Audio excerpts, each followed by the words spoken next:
नमस्कार दोस्तों, हम लोग ये भक्ति काल कबीरदास के से क्वेश्चन देखेंगे। आप नए हैं तो इस चैनल को सब्सक्राइब कर लीजिए। भक्ति काल के अंतर्गत कबीरदास को हम लोग देखेंगे, तो आप नए हैं तो इस चैनल को सब्सक्राइब कर लीजिए इसी तरह महत्वपूर्ण क्वेश्चन पाने के लिए। यहाँ पर आप देख सकते हैं कबीरदास कबीरदास के शिष्य एक भगवान दास भगु था, जो बीजों को लेकर क्या किया था, बीजों को लेकर भाग गया था।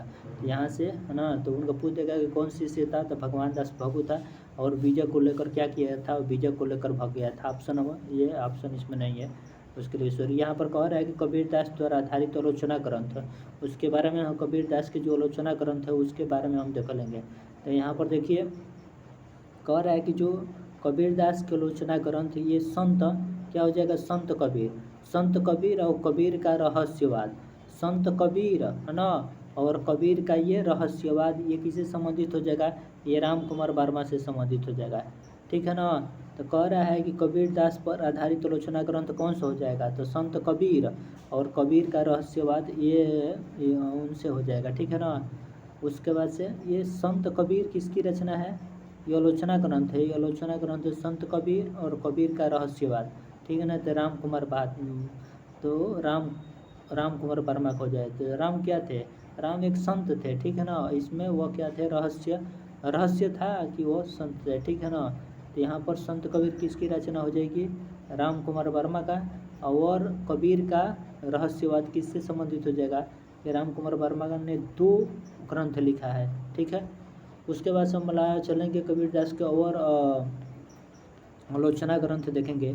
कबीर परचाई किसने लिखा, तो कबीर परचाई किसने लिखा ये जानेंगे। तो कबीर परचाई अनंत दास ने लिखा। किसने लिखा, अनंत दास ने। और कबीर एंड कबीर किसने लिखा, तो कबीर एंड हाँ, तो एंड मतलब क्या हो जाएगा ये, तो एंड मतलब एंड अंग्रेजी का शब्द है, तो बेस्ट। कबीर एंड कबीर क्या हो जाएगा, बेस्ट से समझ, तो ये बेस कट हो जाएगा। ठीक है ना। उसके बाद से कह रहा है कि कबीर बाज भी और कबीर कपोत भी, ये किससे संबंधित हो जाएगा, तो ये ठीक है ना, ये बेस कट से संबंधित हो जाएगा। उसके बाद से हम लोग आगे देखेंगे कबीर किससे संबंधित है, कबीर, तो ये देखिए यहाँ पर कबीर, तो कबीर एक अपने आप में क्या है, ये आलोचनात्मक ग्रंथ है और हजारी प्रसाद द्विवेदी का। ठीक है, ये हजारी प्रसाद द्विवेदी का है। देखिए कबीर के आलोचक कौन हो जाएंगे, तो डॉक्टर धर्मवीर भारती। कबीर के आलोचक कौन हो जाएंगे, डॉक्टर धर्मवीर भारती। तो ठीक है ना, कबीर के आलोचक माने कि कबीर के आलोचक, तो आलोचना कहाँ होती है, आलोचना धर्म में होता है। तो कबीर के आलोचक कौन हो जाएंगे, ये धर्मवीर भारती हो जाएंगे। ठीक है ना। उसके बाद से कह रहा है कि कबीर का विचारधारा, माने कबीर आलोचक, तो कबीर की आलोचना कहाँ हुई थी, तो आलोचना धर्म में होती है। तो कबीर की आलोचना डॉक्टर धर्मवीर से संबंधित हो जाएगा। कबीर की विचारधारा किससे संबंधित हो जाएगा, कबीर की विचारधारा ये गोविंद त्रिगुणायन से संबंधित हो जाएगा। गोविंद त्रिगुणायत से संबंधित हो जाएगा, त्रिगुणायत से संबंधित। कहने का मतलब विचार तीन प्रकार का होता है। तो ये क्या हो जाएगा, गोविंद त्रिगुणायत से संबंधित हो जाएगा। उसके बाद से हम लोग आगे चलेंगे, ये महत्वपूर्ण है, ये जो मत है उसको देखेंगे। कबीर के संबंध से विभिन्न मत है। तो कहने के देखिए यहाँ पर कह रहा है ना कि कबीरदास को साधुकड़ी किसने कहा था, साधुकड़ी, तो साधुकड़ी कहेंगे रामचंद्र शुक्ल और गोविंद त्रिगुणायत ने कहे थे। किसने कहा था, रामचंद्र शुक्ल और गोविंद त्रिगुणायत ने कहे थे। साधुकड़ी किसने कहा था, तो रामचंद्र शुक्ल और गोविंद त्रिगुणायत ने कहे थे। तो ठीक ना, ये हो जाएगा। उसके बाद पंचमेल खिचड़ी किससे संबंधित हो जाएगा, पंचमेल खिचड़ी किससे संबंधित हो जाएगा, तो ये पंचमेल खिचड़ी, ठीक है ना। तो ये पंचमेल खिचड़ी किससे संबंधित हो जाएगा, पंचमेल खिचड़ी, तो ये श्याम सुंदर दास से संबंधित। मैंने पंचमेल खिचड़ी क्या होती है, पंचमेल खिचड़ी सुंदर होती है, बनती है। ठीक है ना, तो सुंदर बनती है पंचमेल, 5 तत्वों को मिलाकर बनाएगा खिचड़ी सुंदर बनेगी। पंचमेल खिचड़ी किससे संबंधित हो जाएगा, तो श्याम सुंदर। कबीरदास को पंचमेल खिचड़ी किसने कहा था, तो श्याम सुंदर दास ने। और साधुकोड़ी किसने कहा था? तो रामचंद्र शुक्ल। तो राम भी एक साधु बन गए थे कि 14 वर्ष के वनवास मिला गया था, तो वो भी राम भी साधु बन गए थे, रामचंद्र शुक्ल हो जाएंगे। और उनके साथ 3 लोग थे, है ना, तो त्रिगुणायत हो जाएगा, गोविंद त्रिगुणायक हो जाएगा, ठीक है ना।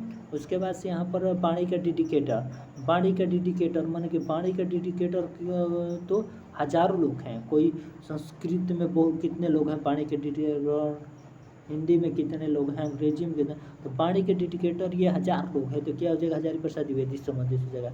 उसके बाद से कह रहा है कि संत भाषा किससे संबंधित हो जाएगा? तो संत कौन थे? संत जो बच्चे होते हैं ना, कबीरदास के संत भाषा किसने कहा था? तो ये बचन सिंह कहते हैं। तो ये बच्चे क्या होते हैं? बच्चे संत होते हैं। तो कबीर को संत भाषा किसने कहा था? तो कबीर के भाषाओं को संत भाषा किसने कहा था? तो ये बच्चे वचन सिंह हो जाएंगे। तो बच्चे जो होते हैं ना वो संत होते हैं, ठीक है। ये ब्रज भाषा, ब्रज भाषा क्या हो? ब्रज भाषा के बारे में हम लोग क्या सुने हैं? ब्रज भाषा के बारे में हम लोग क्या किए हैं? सुने हैं। तो ये नीति कुमार चटर्जी हो जाए। कौन हो जाएंगे? सुनीति कुमार चटर्जी हो जाएंगे, ठीक है ना। अवधी भाषा किससे संबंधित हो जाएगा? अवधी भाषा ये बाबू राम सक्सेना से संबंधित हो जाएगा।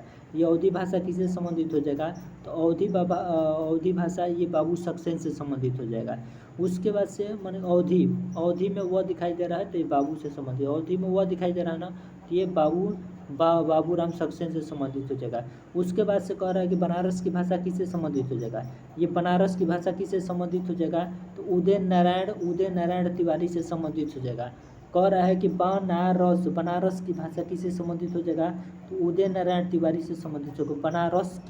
बनारस की भाषा किससे संबंधित हो जाएगा?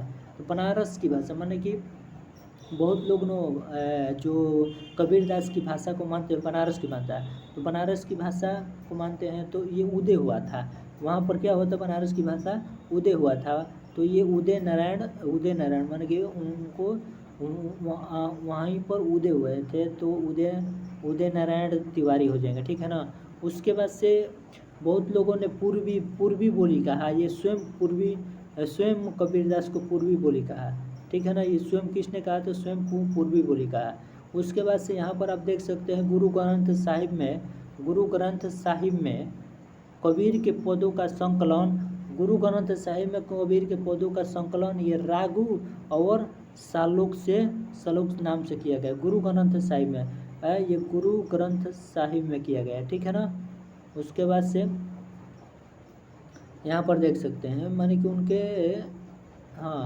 रागो और श्लोक नाम से किया गया। कबीरदास से संबंधित प्रमुख हम लोग कथन देखेंगे। कबीरदास से संबंधित हम लोग प्रमुख क्या देखेंगे? तो कथन देखेंगे। कह रहा है ना कि हिंदी भक्ति काल का प्रथम क्रांतिकारी पुरस्कर्ता कबीर थे। तो कह रहा है ना कि यहाँ पर देखिए, तो कह रहा है कि कबीरदास के संबंध में प्रसिद्ध कथन। तो हिंदी भक्ति काल का प्रथम क्रांतिकारी पुरस्कर्ता कौन थे? प्रथम क्रांतिकारी पुरस्कर्ता कौन थे? तो क्रांतिकारी पुरस्कर्ता ये कबीर थे। कौन थे? कबीर थे। प्रथम क्रांतिकारी पुरस्कर्ता कौन थे? क्रांतिकारी पुरस्कर्ता कौन थे? कबीर थे। तो ये बचन सिंह का ये क्या हो जाएगा? ये बचन सिंह का कथन हो जाएगा। अगर क्रांतिकारी पुरस्कर्ता दिखाई दे रहा है तो हमें किस पर चल जाएंगे? बचन सिंह पर चल जाएंगे, क्रांतिकारी पुरस्कर्ता। और उसके बाद से हम लोग आगे चलेंगे, है ना। कह रहा है कि ये इनमें से कोई संदेह नहीं है कि कबीर ने ठीक मौके पर जनता के उस बड़े भाग को संभाला जो उस नाथपंथियों के प्रभाव से प्रेम भाव और भक्ति रस से शून्य हो गया। तो प्रेम भाव और भक्ति रस से क्या हो जाएगा? शून्य और शुष्क हो गया। तो ये रामचंद्र शुक्ल का ये कथन है। शून्य और शुष्क दिखाई देगा ना, और शून्य शुष्क, और यहाँ पर देखिए पुरस्कार और क्रांतिकारी पुरस्कर्ता, तो ये उसे संबंधित हो जाएगा। उसके बाद से कह रहा है आगे हम लोग देखेंगे उधर हम लोग देखेंगे, ठीक है ना। यहाँ पर देखिए कह रहा है कि देखिए उन्होंने भारतीय ब्रह्मवाद के साथ सूफियों के भावात्मक रहस्यवाद, हठ योग के साधनात्मक रहस्यवाद और वैष्णव के अहिंसावाद तथा प्रपतिवाद का मेल करके अपना ग्रंथ खड़ा किया। तो अपना मेल किसने खड़ा किया, तो रामचंद्र शुक्ल ने खड़ा किया। कह रहा है कि उन्होंने भारतीय ब्रह्मवाद के साथ सूफियों के क्या हो जाएगा, भावात्मक और हठ योग के साधनात्मक रहस्यवाद और वैष्णों के अहिंसावाद और प्रपत्तिवाद का मेल करके अपना ग्रंथ खड़ा किया। तो यहाँ पर प्रपत्तिवाद देखिए, अहिंसावाद और प्रपत्तिवाद आ जाएगा ना, तो हम रामचंद्र शुक्ल पर आ जाएंगे, ठीक है ना। तो अहिंसावाद और प्रपत्तिवाद है तो रामचंद्र शुक्ल पर चल जाएंगे। उसके बाद से कह रहा है जो प्रपत्ति शब्द का अर्थ होता है, प्रपत्ति शब्द एक निष्ठ भक्ति और शरणागति अन्य भक्ति से संबंधित हो जाएगा। उसके बाद से हम लोग रामचंद्र का और देखेंगे।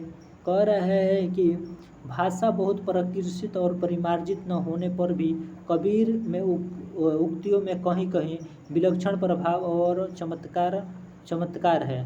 प्रतिभा उनमें बड़ा प्रखर थी, इसमें कोई संदेश नहीं है।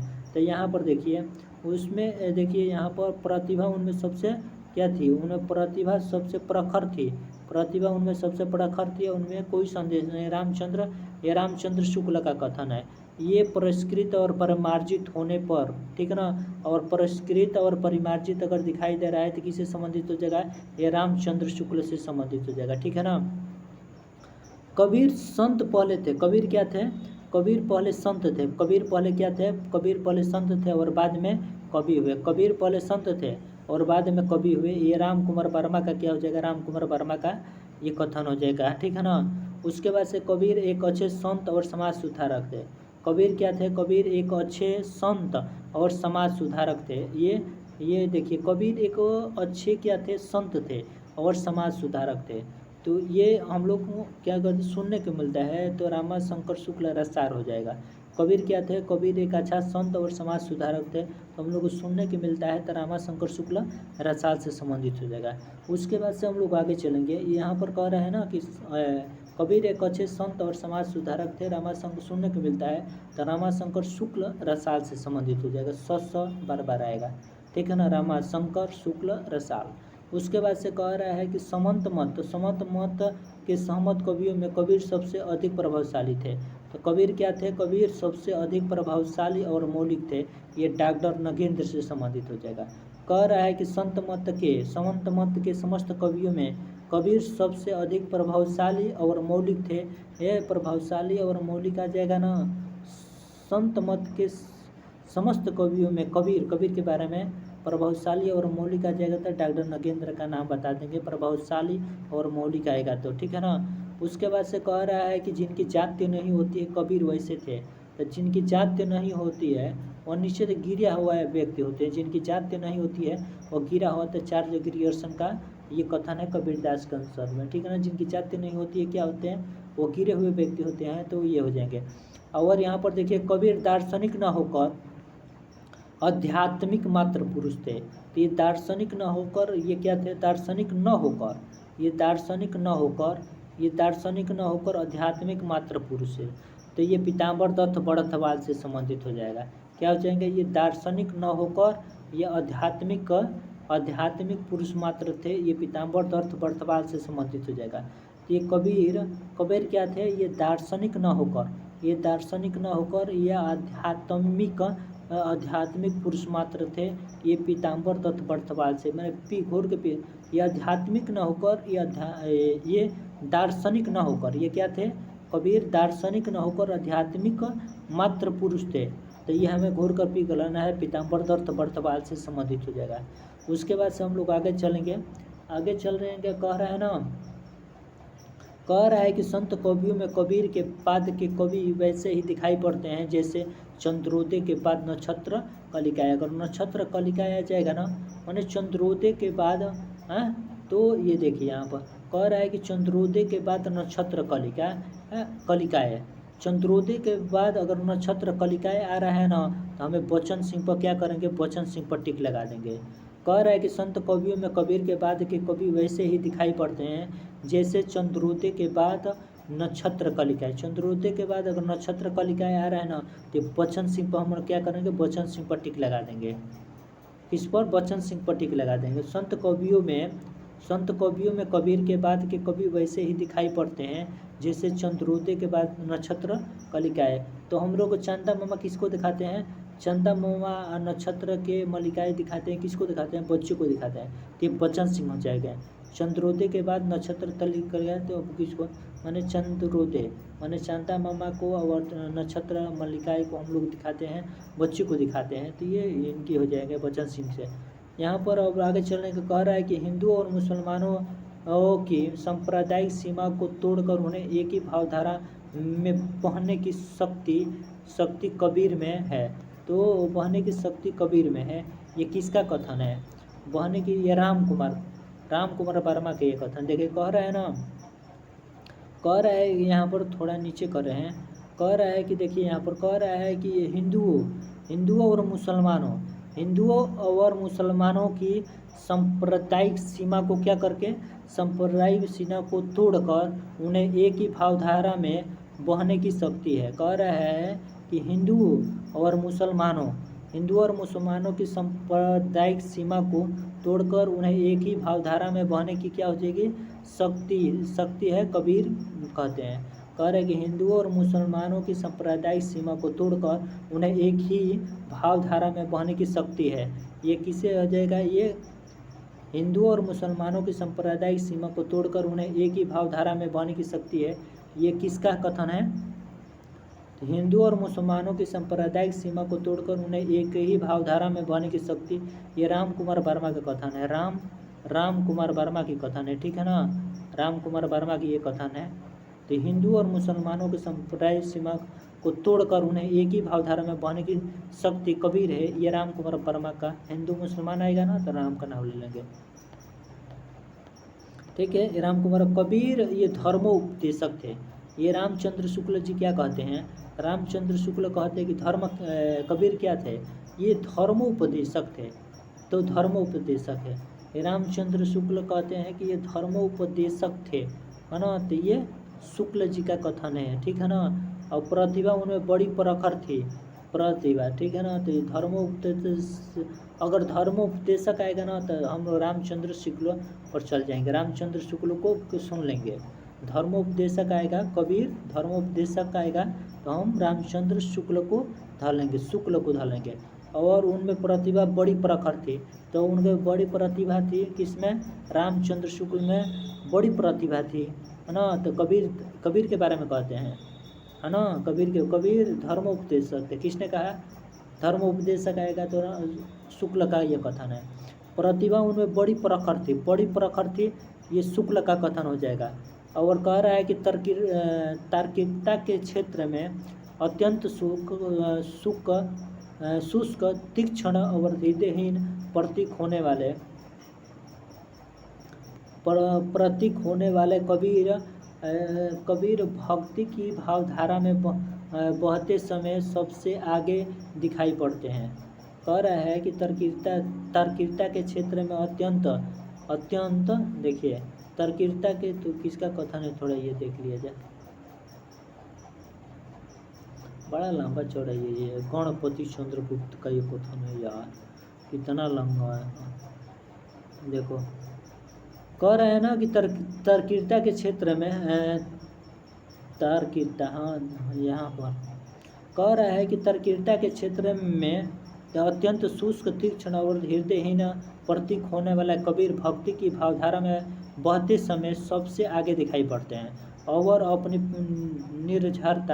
निर्झरता में खुले आम घोषणा करते हुए भी जब अवेश में आते हैं तो रूपों अलंकारों और प्रतीकों की ऐसी झड़ी लगा देते हैं मानो वे सारे शास्त्र में प्रांगत हो। वे युगांत के विशेष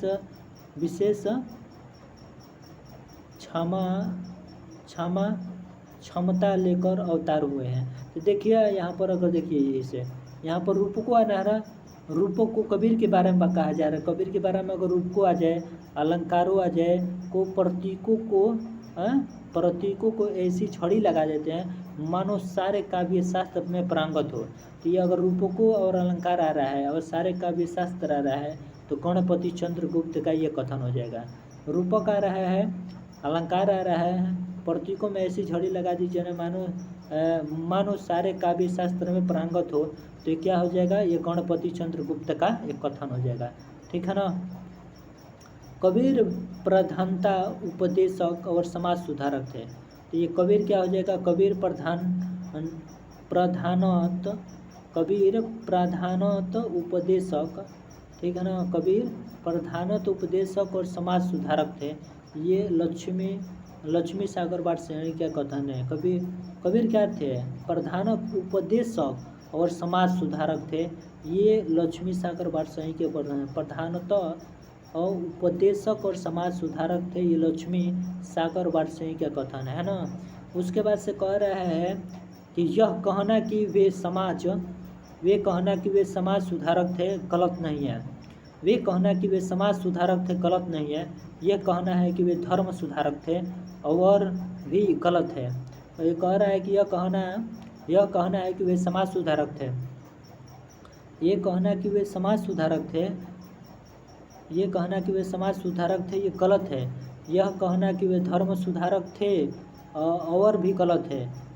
यदि सुधारक थे तो रेडिकल सुधारक, रेडिकल का अर्थ होता है मौलिक विलक्षण माने कि देखो यहाँ पर थोड़ा ये तो बचन सिंह का कथन हो जाएगा। ठीक है ना। कह रहा है कि यह कहना है कि वे समाज सुधारक थे गलत है। ये कहना कि वे समाज सुधारक थे गलत है।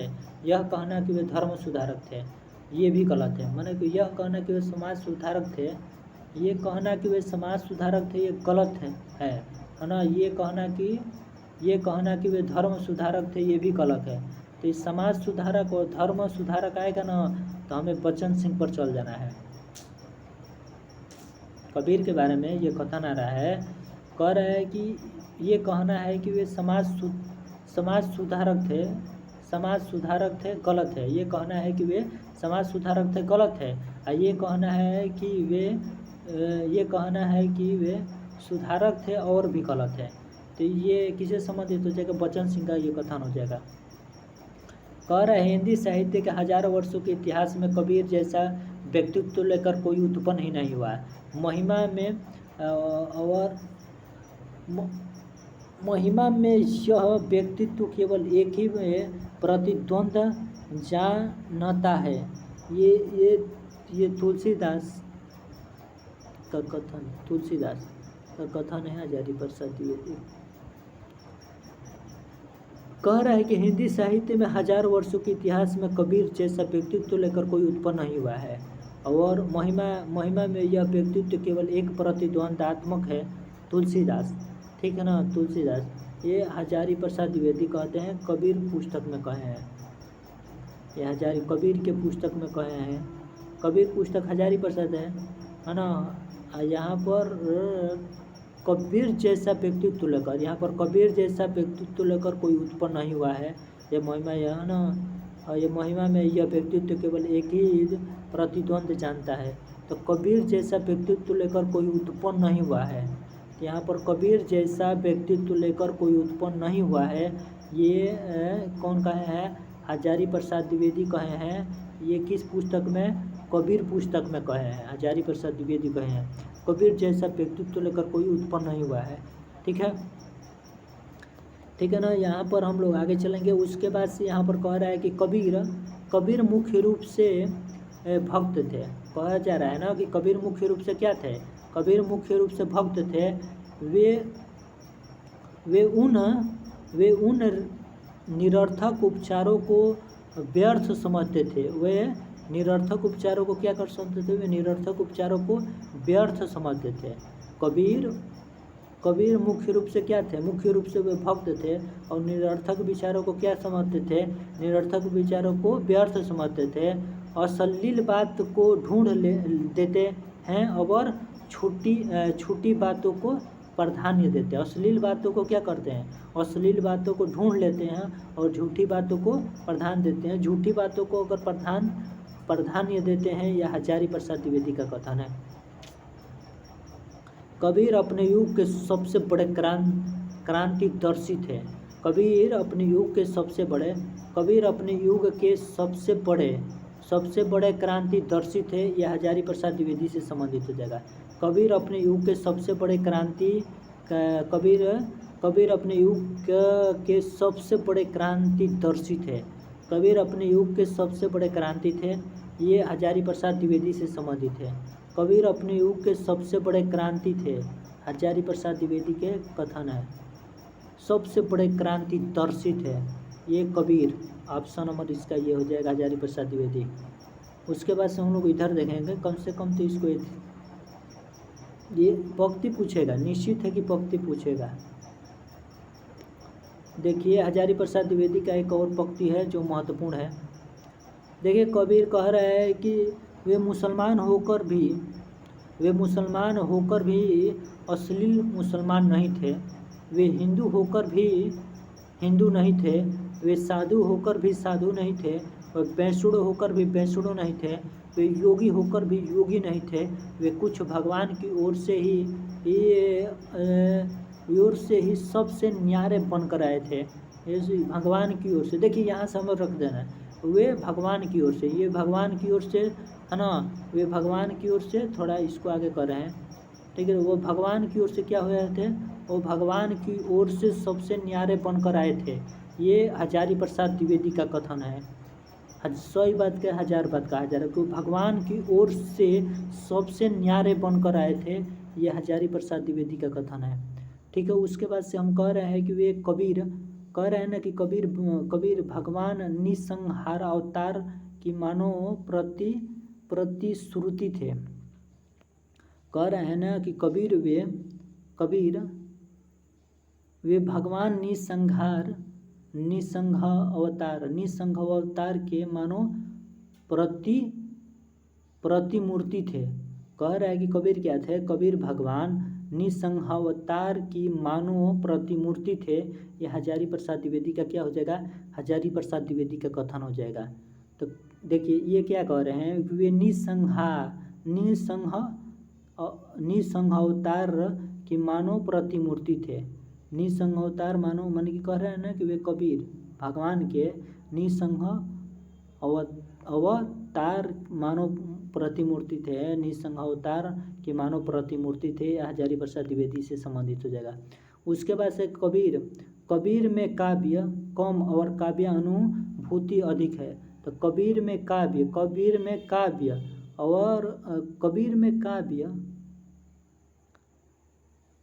और कम काव्यानुभूति अधिक है। कबीर में काव्य कम और काव्यानुभूति अधिक है, ठीक है ना। ये कबीरदास से संबंधित हो जाएगा। यह लक्ष्मी सागर वात्स्ययन की ये कबीर में काव्य कम और काव्यानुभूति अधिक है। ये लक्ष्मी सागर वात्स्ययी से संबंधित है। ये किससे संबंधित हो जाएगा, लक्ष्मी सागर वात्स्ययी से संबंधित हो जाएगा। कबीर में काव्य कम और काव्यानुभूति अधिक है। कबीर में काव्य क्या हो जाएगा, कबीर में काव्य कम और काव्यानुभूति अधिक है। ये देखिए कबीर में काव्य कम और काव्यानुभूति अधिक है। कबीर में काव्य कम और काव्यानुभूति अधिक है, ये लक्ष्मी सागर वात्स्ययी का कथन हो जाएगा। कबीर में काव्य कम और काव्यानुभूति अधिक है, तो लक्ष्मी सागर वात्स्ययी पर चल जाएंगे, है ना, ठीक। उसके बाद से हम लोग आगे चलेंगे। कह रहा है कि कबीर रहस्यवादी संत थे। कबीर क्या थे, कबीर रहस्यवादी संत थे, है ना। और वो धर्म गुरु होने के साथ साथ वे भाव प्रणव कवि भी थे। ये बचन सिंह का कथन हो जाएगा, ठीक है ना। ये कबीर क्या थे, कबीर संतवादी थे, रहस्य संतवादी, और धर्म गुरु के साथ साथ वे भावप्रण कवि थे, ठीक है ना। तो भावप्रण कवि थे, ये किसका कथन है, तो ये बचन सिंह का कथन है, भावप्रण। उसके बाद से कह रहा है कि ये महात्मा बड़ी स्वतंत्र प्रकृति थे। ये कहा जाता है कि ये महात्मा क्या थे, ये महात्मा स्वतंत्र प्रकृति के थे और रूढ़िवादियों से टक्कर विरोधी थे, और रूढ़िवादियों से क्या थे, टक्कर विरोधी थे। ये बाबू गुलाब राय का कथन है। जो कहा जा रहा है ना कि ये महात्मा माने कबीरदास के बारे में कहा जा रहा है, ये महात्मा बड़ी स्वतंत्र प्रकृति के थे और ये रूढ़िवादियों से टक्कर लेते थे। ये क्या करते थे, रूढ़िवाद से टक्कर लेते थे, इससे संबंधित हो जाएगा। उसके बाद से कह रहा है कि कबीर पढ़े लिखे नहीं थे, उन्हें सुनी सुनाई बातों का ज्ञान था, वे मूलतः समाज सुधारक थे और ऐसी उक्तियाँ कबीर के विवेचन और मूल्यांकन में अप्रासंगिक है। तो कबीर क्या थे, कबीर पढ़े लिखे नहीं थे, हाँ, और ये सुनी सुनी बातों पर उनका ज्ञान था, ठीक है ना। तो कबीर पढ़े लिखे नहीं थे, सुनी सुनी बातों पर ज्ञान था, तो ये कोई चतुर आदमी कह सकता है, तो ये क्या हो जाएगा, राम स्वरूप चतुर्वेदी हो जाएगा। क्या हो जाएगा, ये राम स्वरूप चतुर्वेदी का कथन हो जाएगा, ठीक है ना। किसका कथन, रुकिए थोड़ा, तो राम स्वरूप चतुर्वेदी का माने कि वो पढ़े लिखे नहीं थे और सुनी सुनी बातों पर उनका ज्ञान था, है ना। तो ये कथन किसका हो जाएगा, किसी चतुर आदमी का हो जाएगा, तो राम स्वरूप चतुर्वेदी से संबंधित हो जाएगा। उसके बाद से कह रहा है कि अगर कबीर का अगर इसमें से छू रहा है तो इसमें से मिल जाएगा, ठीक है ना। यहाँ पर हम लोग देखेंगे एक और राम स्वरूप चतुर्वेदी का कथन है, कह रहा है कि अपने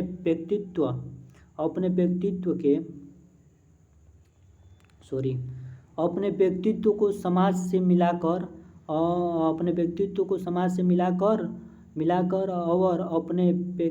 को रचना से अभिन्न करके, माने अपने रचना से अभिन्न करके वे सच्चे अर्थों में सुकवि बनते हैं, जिनके ऊपर जारा मरण के नियमों का असर नहीं होता है, कबीर इसी कोटि के रचनाकार हैं, राम स्वरूप चतुर्वेदी का ये कथन है। तो ये किसका कथन हो जाएगा, ये राम स्वरूप चतुर्वेदी का कथन हो जाएगा। देखिए ये थोड़ा एक बार और पढ़ लिया जाए। कह रहा है कि अपने कृतित्व को समाज से मिलाकर और अपने व्यक्तित्व को रचना से अभिन्न करके वे सच्चे अर्थों में सुकवि बनते हैं, उनके ऊपर जरा मरण के नियमों का असर नहीं होता है। कबीर इसी कोटि के रचना का राम स्वरूप चतुर्वेदी का ये कथन है। तो अपने कृतित्व को समाज से मिलाकर और अपने व्यक्तित्व को रचना से अभिन्न करके, माने अपने कृतित्व को समाज से मिलाकर अपने व्यक्तित्व को रचना से अभिन्न करके वे सच्चे अर्थों में सुकवि बनते हैं। तो ये सुकवि बनते हैं और उनके ऊपर जारा मरणों के नियमों का असर नहीं है, इसी कोटि के रचना है। तो ये राम स्वरूप चतुर्वेदी का हो जाएगा। ऊपर जारा मरण के नियमों का असर नहीं है, राम स्वरूप चतुर्वेदी का हो जाएगा। कबीर के समकक्ष स्वामी तुलसीदास हैं। कहा जाता है ना कि ये कबीर के समकक्ष कौन थे, तो ये कबीर के समकक्ष ये तुलसीदास थे। ये बचन सिंह का कथन है, ठीक है, ये उनके समकक्ष थे, ते बचन सिंह का ये कथन है। उसके बाद से हम लोग आगे इधर चलेंगे और कम से कम ये चीज़ ख़त्म हो जाए, इसका जितना भी है कथन। कबीर में कई तरह के रंग है, कबीर में क्या है, कई तरह के रंग हैं और भाषा के भी और संवेदन के भी। तो कबीर में कई तरह के रंग हैं, भाषा के भी और संवेदन के भी। हिंदू कह रहा है कि हिंदी की बहुरूपी प्रकृति उनमें खूब खुली हुई है। उनमें कह रहा है कि हिंदी की बहुरूपी प्रकृति उनमें खूब खुली हुई है। तो हिंदी की बहुरूपी प्रकृति उनमें खूब खुली हुई है। ये राम स्वरूप चतुर्वेदी का क्या हो जाएगा, राम स्वरूप चतुर्वेदी का ये कथन हो जाएगा। तो कह रहा है कि कबीर में कह रहा है ना कि कबीर में कई तरह के रंग है। कबीर में कितने तरह के रंग है, तो कबीर में कई तरह के रंग हो जाएगा और भाषा के भी और संवेदन के भी है। तो कई तरह के रंग आ जाएगा और यहाँ पर संवेदन के भी रंग हो जाएगा। तो ये किसका, राम स्वरूप चतुर्वेदी का ये कथन हो जाएगा। उसके बाद से आगे हम लोग इसको कथन को देखेंगे। द्वारिका प्रसाद सक्सेना का ये कथन है कि कबीर सच्चे समाज सुधारक थे। उन्हें दोनों धर्मों हिंदू मुस्लिम की भलाई बुराई देखी और परखी और अकेले कटु आलोचना ही नहीं की, अपितु दोनों धर्मावलंबियों को मार्ग दिखलाया जिस पर चलकर मानव मात्र ही नहीं समस्त प्राणी जगत का कल्याण हो सकता है। तो उस कल्याणी जगत, ये द्वारिका क्या हो जाएगा, ये द्वारिका प्रसाद सक्सेना का हो जाएगा, ठीक है ना, ये द्वारिका प्रसाद सक्सेना का हो जाएगा। कबीर सच्चे समाज सुधारक थे और उन्हें दोनों धर्मों हिंदू मुस्लिम की भलाई बुराई देखी और परखी, और केवल पटु आलोचना ही नहीं कि अपितु दोनों धर्मावलंबियों को मार्ग दिखलाया, जिस पर चमत्कार मानव मात्र ही नहीं समस्त प्राणी जगत का कल्याण हो। ये द्वारिका प्रसाद सक्सेना का कथन है। तो इसमें की पॉइंट कुछ पकड़ना पड़ेगा ना कि कबीर सच्चे समाज सुधारक थे, उन्होंने दोनों धर्मों हिंदू मुस्लिम की भलाई बुराई देखी और परखी। तो ये दोनों धर्मों का क्या था, इनको दोनों धर्मों का ज्ञान था, हिंदू मुस्लिम दोनों धर्मों का ज्ञान था, और भलाई बुराई देखी और परखी। यहाँ पर भलाई बुराई देखी और परखी आ जाएगा तो द्वारिका प्रसाद सक्सेना पर हम लोग टिक लगा देंगे। उसके बाद से कह रहे हैं कि वे साधना के क्षेत्र में युग गुरु थे, वे साधना के क्षेत्र में युग गुरु थे, और साहित्य के क्षेत्र में भविष्य के सृष्टा, और साहित्य के क्षेत्र में भविष्य के क्या थे, सृष्टा थे। ये हजारी प्रसाद द्विवेदी का कथन है, हजारी प्रसाद द्विवेदी का कथन है कि वे साधना के क्षेत्र में युग गुरु थे, है ना, और साहित्य के क्षेत्र में भविष्य के सृष्टा, ये हजारी प्रसाद द्विवेदी का कथन है, ठीक है ना, कबीरदास के विजय में। और उसके बाद से कह रहा है कि लोकप्रियता में उनके कबीर और समक्ष गोस्वामी तुलसीदास हैं। देखिए कह रहा है ना कि लोकप्रियता में उनके कबीर समक्ष गोस्वामी तुलसीदास बड़े कवि हैं, उनका सौंदर्य बोध पारंपरिक और आदर्शवादी है। कबीर का सौंदर्य बोध अपारंपरिक और यथार्थवादी है। ये क्या हो जाएगा, यथार्थवादी। थोड़ा कह रहा है ना कि लोकप्रियता में उनके कबीर समक्ष गोस्वामी तुलसीदास हैं। तुलसी बड़े कवि हैं और उनका सौंदर्य बोध पारस्परिक और आदर्श है। कबीर सौंदर्य बोध अपारंपरिक और यथार्थवादी है। तो ये कबीर क्या हो जाएंगे, ये सौंदर्य बोध हैं पर अपारंपरिक हैं, और तुलसीदास को बड़े कवि हैं पर सौंदर्य यहाँ पर पारंपरिक, तुलसीदास पारंपरिक और कबीरदास जी पारंपरिक और पारंपरिक आ रहेगा ना, बच्चन सिंह पर टिक लगा देंगे। ठीक, उसके बाद से कह रहे हैं कि कबीर ही हिंदी के प्रथम रहस्यवादी कवि थे। कबीर ही हिंदी के प्रथम रहस्यवादी कवि थे। प्रथम रहस्यवादी कवि किसने कहा था, श्याम सुंदर दास ने। कबीर ही हिंदी के प्रथम रहस्यवादी कवि थे, ये श्याम सुंदर दास का कथन हो जाएगा। आज तक हिंदी में ऐसा जबरदस्त व्यंग्य लेखक नहीं हुआ, यह हजारी प्रसाद द्विवेदी का कथन है। आज तक हिंदी में ऐसा जबरदस्त व्यंग्य लेखक नहीं हुआ, यह हजारी प्रसाद द्विवेदी का कथन है। आज तक हिंदी में ऐसा जबरदस्त व्यंग्य लेखक नहीं हुआ, यह हजारी प्रसाद द्विवेदी का है। आज तक हिंदी में इतना जबरदस्त व्यंग्य लेखक नहीं हुआ, तो किस पर चल जाएंगे, 100 बात का 1000 बात कहा जा रहा है, 1000 बात कहा जा रहा है कि आज तक हिंदी में जबरदस्त व्यंग्य लेखक नहीं हुआ, हजारी प्रसाद द्विवेदी संबंधित हो जाएगा। ठीक है, जबरदस्त व्यंग्य लेखक नहीं हुआ। उसके बाद से कह रहे हैं कि समूचे और भविष्य काल में कबीर की तरह का जाति पात विरोधी आक्रमण और मूर्ति भंजक तेवर किसी का न था। जनता पर तुलसी के बाद सबसे अधिक प्रभाव कबीर का था, है ना, ये कबीर का था। ठीक है ना, ये क्या हो जाएगा, कबीर का। समूचे भविष्य काल में कबीर की तरह का जाति पात विरोध आक्रमण और मूर्ति भंजक तेवर किसी का ना था। ये किसी कह रहा है कि समूचे भक्ति काल में कबीर की तरह का जाति पात, कबीर की तरह का क्या हो जाएगा, कबीर की तरह का जाति पाति विरोधी आक्रमण और मूर्ति भजक तेवर और किसी में न था। और जनता पर तुलसी के बाद सबसे अधिक प्रभाव कबीर का था। तो देखिए, समूचे भक्ति काल में कबीर की तरह का जाति पात विरोधी आक्रमण और मूर्ति भंजक तेवर किसी का ना था। मूर्ति भंजक तेवर किसी में था न था। तो ये जाति पात विरोधी आक्रामक और मूर्ति भंजक, जाति पात विरोधी आक्रामक और मूर्ति भंजक तेवर किसी में न था। आएगा तो बच्चन सिंह पर चल जाएंगे। ठीक है, ये ख़त्म हुआ कि नहीं, पर ख़त्म होने वाला है, 2-4 और है, 3 और है। देखिए कह रहा है कि कबीर, यहाँ पर देखिए कह रहा है कि कबीर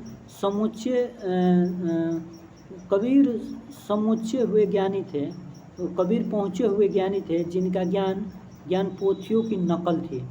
कह रहा है ना कि कबीर पहुँचे हुए ज्ञानी थे, उनका ज्ञान पोथियों की नकल नहीं थी और नहीं उन सुनी बातों का बेमेल भंडार ही था।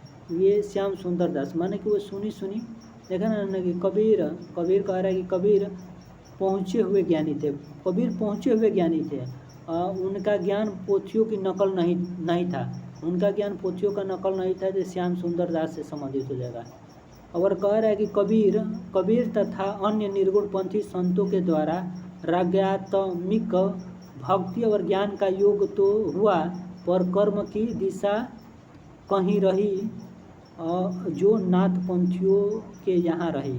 तो कह रहा है कि कबीर और अन्य निर्गुण पंथी संतों के द्वारा रागात्मिक, कह रहा है कि कबीर और अन्य निर्गुण भक्ति पंथों के द्वारा रागात्मिक भक्ति और ज्ञान का योग तो हुआ, पर कर्म की दिशा कहीं रही। ये कथन पंथियों के है, रामचंद्र शुक्ल का कथन है। कह रहा है कि कबीर तथा निर्गुण पंथी संतों के द्वारा रागात्मिक भक्ति और ज्ञान का योग तो हुआ, पर कर्म की दिशा कहीं रही जो नाथ पंथियों में नहीं। रामचंद्र शुक्ल का ये कथन है। देखिए कबीर और अन्य निर्गुण पंथियों के द्वारा रागात्मिक भक्ति और ज्ञान का योग तो हुआ, पर कर्म की दिशा कहीं रही जो नाथ पंथियों के यहाँ रही। रामचंद्र शुक्ल का कथन हो जाएगा। कबीर तथा अन्य निर्गुण पंथी संतों के द्वारा रागात्मिक भक्ति और ज्ञान का योग, तो ठीक हो जाएगा ना। रामचंद्र शुक्ल का एक और कथन, कबीर अपनी